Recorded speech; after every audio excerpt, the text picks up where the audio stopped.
which I think is somewhat telling. Okay.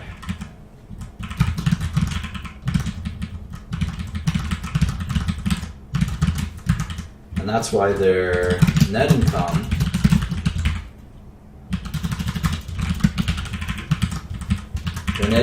fell by 15%.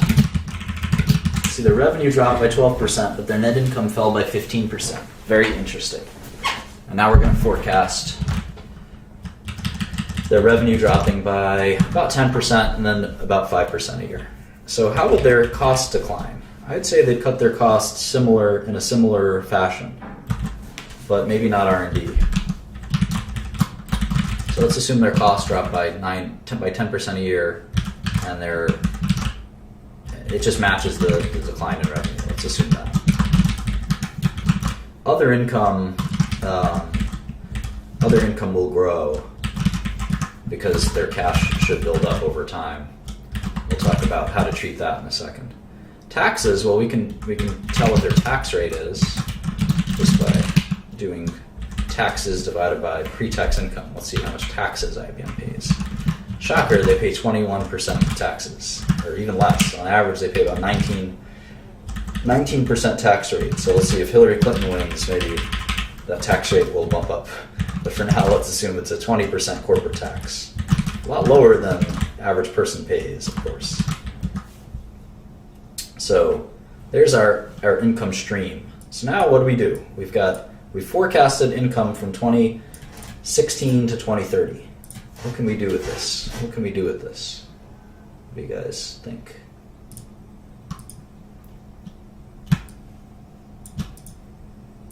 We have them going from 11 billion to 12 billion to 10 to 9 to 8 to 7 to 6 to 5.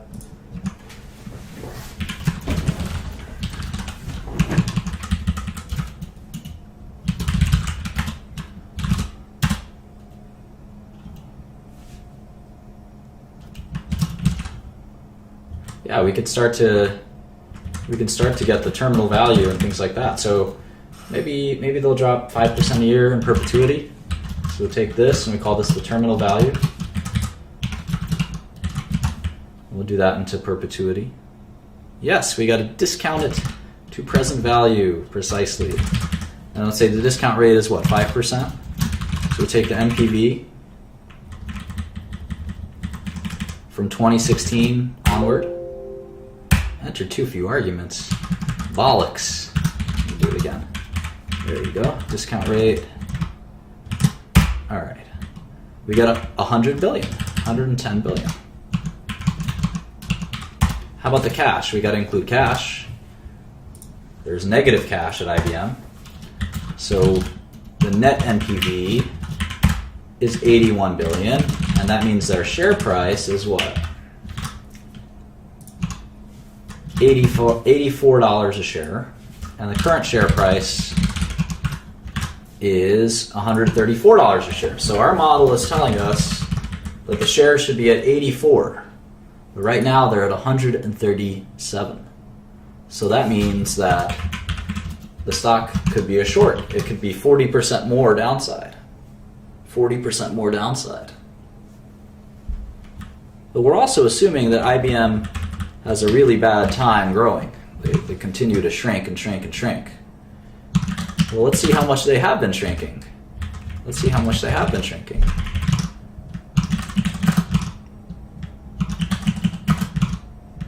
And then we got to look at the business and see if why do we think that they'll shrink or not shrink? They have Watson. Isn't that going to help? They only shrank 6% in 2014. So 2015 was a really bad year where they shrank 12%. How about 2012? How about 2012? 2011, let's go back. And then we're going to actually study the business, because that's going to really be what tells us the future. Not just past results don't tell us anything, really. It does give us a scope, though. Let me explain what that means. It gives us a sense. It gives us a sense for what's possible.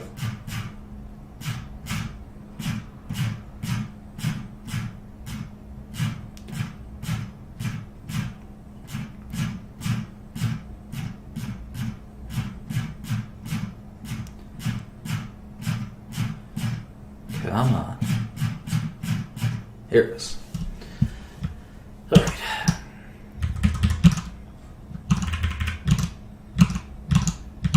They discontinued some operations. That's why these numbers don't look the same necessarily. They've been selling businesses, which is another reason why the revenue might be going down.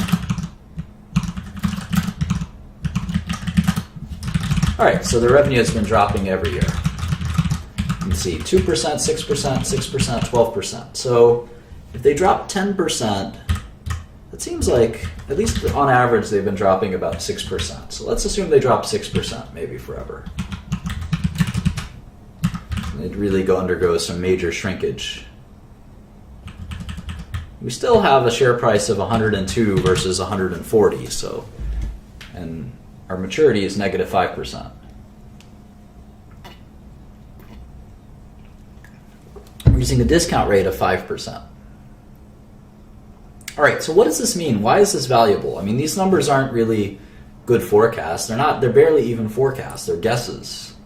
So are these numbers. So the cash flow numbers we're putting into this net present value machine are not really that valuable, or are they? I think they're actually very valuable. So what we can do is we can actually reverse engineer what the stock market thinks. This is my favorite part of finance.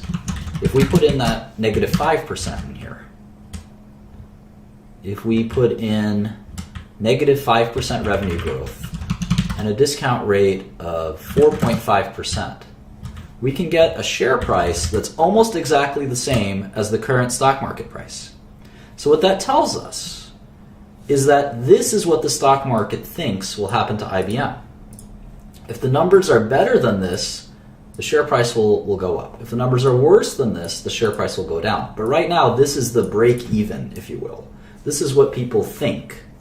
This is what the stock market, which is a consortium of minds and actions, this is what the stock market thinks will happen to IBM. It'll drop, it'll hold its gross margins at 50%. It'll hold its tax rate at about 20%. Its revenue will drop 5% per year forever. It has a discount rate of 4.5%, which is a very low discount rate. Let's see what that IBM debt is yielding. Let's see what that IBM debt, 10-year debt. IBM 10-year debt. Oops, pull up the European debt. IBM 10-year debt yields, oops. 1 minute.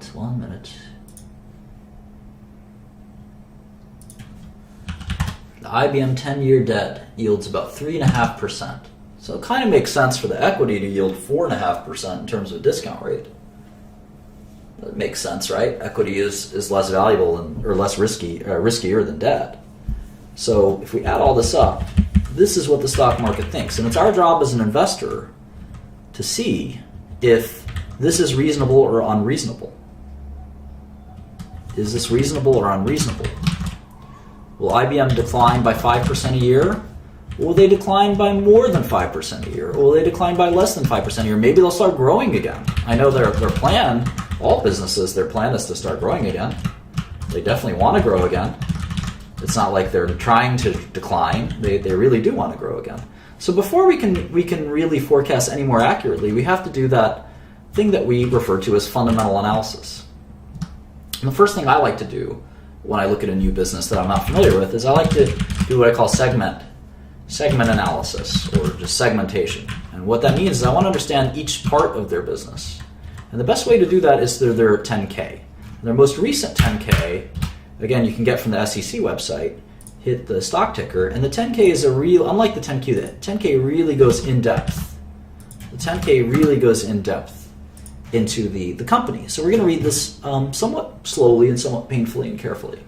The first page of the 10K is very boilerplate. It says the company name, it's got their phone number, and I would encourage you to call the phone number and say, hey, I'm a shareholder. I want to talk to you about the company. And there's nothing wrong with doing that. There's a bunch of people sitting there, and they're paid to talk to you. So there's absolutely nothing wrong with calling that phone number and saying, I want to talk to investor relations. I'm a stockholder. Even if you own 100 shares, it doesn't make a difference. The nice thing about the first page of the 10K is it also tells you how many shares outstanding there are. It typically does, at least. It does tell you the market cap, which is 159 billion.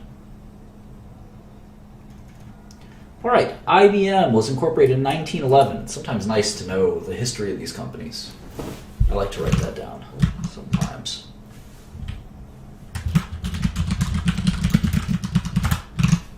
Incorporated in 1911.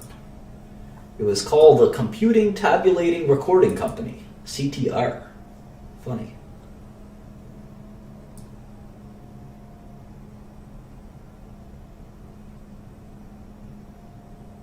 The company creates value for clients through integrated solutions and products that leverage data, IT, and deep expertise in industries and business processes and a broad ecosystem of partners and alliances. Okay.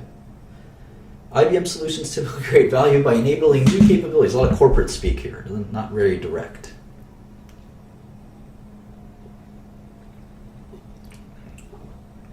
These solutions draw from an industry-leading portfolio of consulting and IT implementation services. This is maybe the only real sentence in this whole paragraph.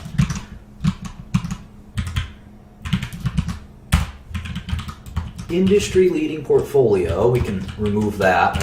That's corporate speak.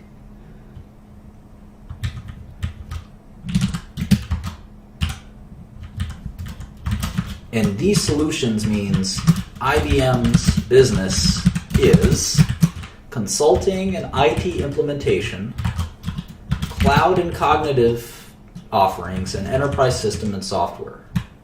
That's it. This whole paragraph, this is the translation. IBM's business is consulting and IT implementation, cloud and cognitive computing, and enterprise systems and software. Okay. That is a little more understandable than this kind of corporate speak.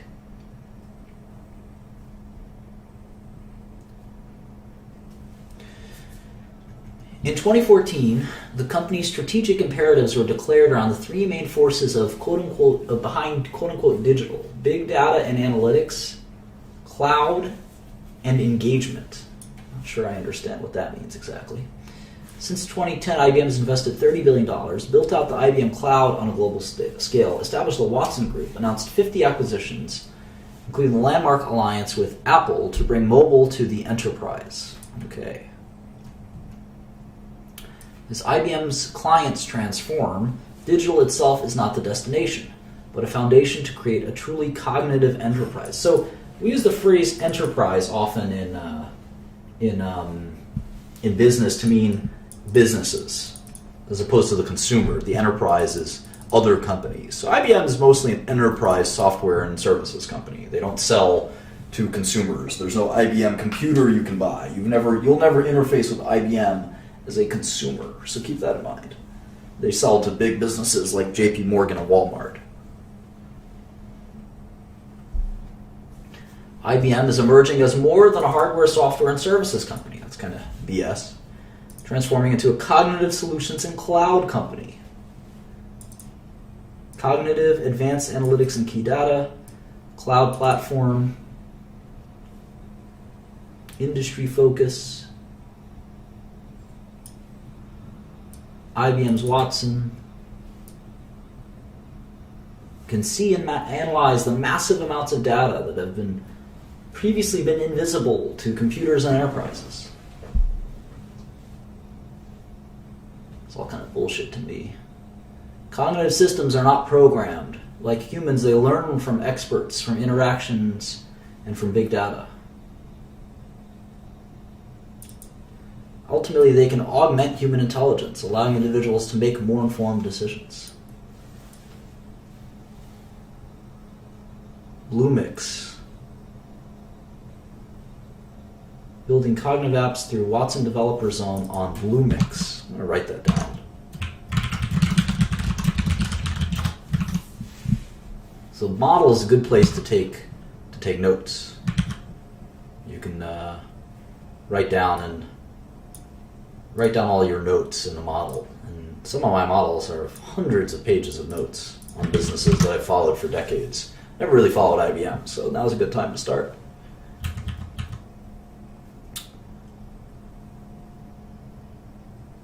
Nearly half of IBM's research spending is focused on analytics and cognitive. Okay. IBM's leading edge cognitive technology is only the starting point. The company is developing entirely new solutions businesses around cognitive. The Watson Health Unit was formed, the first business unit designed around an industry. Watson Health will integrate cognitive solutions that help doctors diagnose and anticipate disease. Well, I know something about that.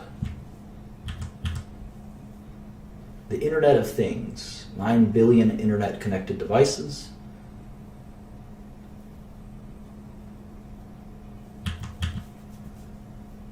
They have a cloud platform.